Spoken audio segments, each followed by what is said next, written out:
Halo kawan, jumpa lagi dengan Toro Channel. Bismillahirrahmanirrahim. Assalamualaikum warahmatullahi wabarakatuh. Allahumma sholli ala sayyidina Muhammad wa ala ali sayyidina Muhammad.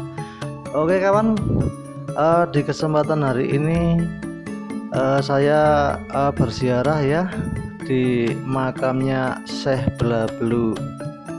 Oke, akan saya ceritakan sedikit kisah dakwah dari Syekh Blablu atau Raden Jaka Bandem yang nama aslinya Raden Dandum, menetap di perbukitan Parangtritis setelah Majapahit mengalami keruntuhan akibat serangan Patih Udara atas perintah Raja Grindrawardhani yang bermaksa di Kediri.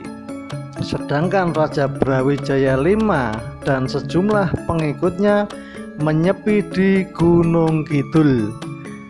Nama asli Syekh Blablu adalah Raden Jaka Bandem.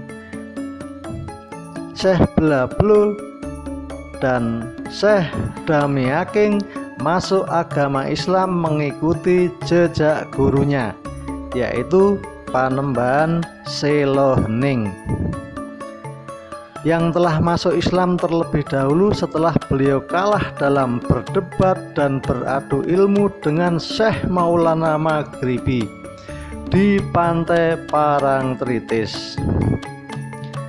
Setelah masuk Islam, Syekh Blablu menyebarkan agama Islam di daerah pantai selatan. Tapi sebelum saya lanjutkan, ini ada yang mau lewat, mohon didengerin ya kawan ya. Oke kawan, yang suka dengan video ini langsung aja subscribe, nggak usah ragu-ragu, pokoknya los. Oke kawan, ini saya sudah sampai di TKP ya. Sebagai intro saya sudah nyampe di TKP. Kita lanjut ya untuk penjelasannya. Syekh Blablu berdakwah bersama Syekh Maulana Maghribi yang bertempat tinggal di bukit seputar Laut Selatan Parangtritis, yang lokasinya tidak jauh dari pantai Parangtritis Yogyakarta, tepatnya di atas pegunungan pantai Parangtritis. Lanjut kawan ya, sembari nengok makam Syekh Blablu, saya lanjut nih. Syekh Blablu memang bukan sembarang wali pasca Wali Songo, tetapi seorang wali yang memiliki kesaktian tingkat tinggi. Hal ini wajar karena masih keturunan raja-raja Majapahit yang terkenal sakti mandraguna. Oke kawan, sambil menaiki tangga dan saya percepat naik tangganya, saya lanjut ceritanya ya. Demikian, hal ini wajar ya karena masih keturunan raja-raja Majapahit yang terkenal sakti mandraguna. Baginya, kalau urusan Ratu Kidul yang memiliki kerajaan di bawah laut pantai Parangtritis merupakan pekerjaan yang dianggap gampang. Sumbernya maksud saya, Syekh Blablu bukan sekedar sombong, melainkan terbukti menjadi kenyataan. Ratu Kidul tunduk dengan sendirinya dan pengikutnya telah menjadi pengikut Syekh Blablu.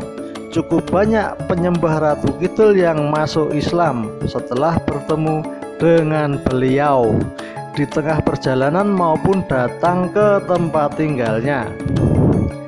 Lanjut kawan ya, sambil saya naik tangga nih, agak mengkis-mengkis.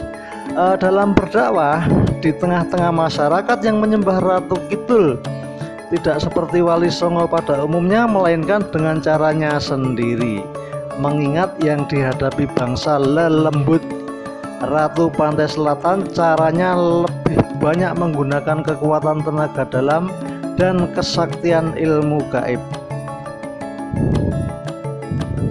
Syekh Blablu memang terkenal wali yang cukup sakti sejak sebelum masuk Islam. Ia kalahkan hanya dengan Syekh Maulana Maghribi. Maksudnya Syekh Blablu hanya bisa dikalahkan oleh Syekh Maulana Maghribi. Karena wali yang berjuluk Pantas Angin itu lebih sakti darinya. Ia menyerah dan bersedia masuk Islam setelah menyatakan kalah adu kesaktian ilmu selama beberapa jam di Bukit Atas Parangtritis, Yogyakarta. Lanjut ya kawan, sambil tengok-tengok, lihat situasi dan menaiki tangga. Jadi Syekh Blablo mengikuti Syekh Maulana Maghribi. Kemudian Syekh Maulana Maghribi memberikan tambahan ilmu kesaktian guna menghadapi para penyembah Ratu Kidul. Sebab penyembah Ratu Kidul tidak memiliki kesaktian tinggi, tidak bisa diislamkan dengan tabuhan, menabuh gamelan, dan menanggap wayang kulit. Namun harus dengan adu kesaktian yang tidak bisa dilihat dengan mata atau dengan cara gaib. Oke kawan, sembari saya ada di lokasi, lanjut ya. Boleh dibilang Syekh Blablo adalah wali yang mampu mengislamkan penduduk di wilayah Pantai Parangtritis, Bantul, Yogyakarta yang penduduknya memeluk agama Islam pada saat Wali Songo banyak yang meninggal dunia.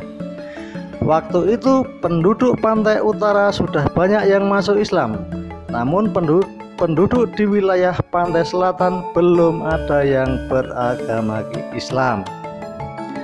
Lanjut kawan ya, dalam penyebaran agama Islam Syekh Blablo dibantu oleh adiknya yang bernama Syekh Damaking, hingga akhirnya wilayah pantai selatan khususnya masyarakat Pantai Parangtritis banyak yang masuk Islam. Demikian kawan, sekilas penjelasan dari saya. Mudah-mudahan bisa dipahami penjelasan yang singkat, padat, dan cukup sederhana ini. Dan ini kita lanjut ya. Ini view di pemakaman atau makom Syekh Blablo. Dan saya datang ke makam Syekh Blablo ini dalam kondisi puasa sunnah hari Kamis ya. Tidak membawa bekal apa saja, karena gimana ya, dalam berziarah saya tidak membawa apa-apa, hanya membawa maksudnya transport secukupnya. Dan sampai di lokasi makamnya saya mendoakan, pertama mendoakan Kanjeng Nabi Muhammad SAW, mendoakan semua leluhur-leluhur saya, dan yang terakhir mendoakan Syekh Blablo. Oke kawan, cukup sekian review dan penjelasan dari saya tentang ziarah kubur di makamnya Syekh Blablo. Dan saya sudah mendoakan sebisa saya. Bila ada tutur kata yang kurang baik, ada penjelasan yang kurang valid, ada kata-kata yang tidak mengenakan, ada kekurangan cara ambil gambar dan sebagainya, mohon dimaklumi karena keterbatasan perangkat kami. Akhir kata, wassalamualaikum warahmatullahi wabarakatuh. Allahumma sholli ala sayyidina Muhammad wa ala ali sayyidina Muhammad.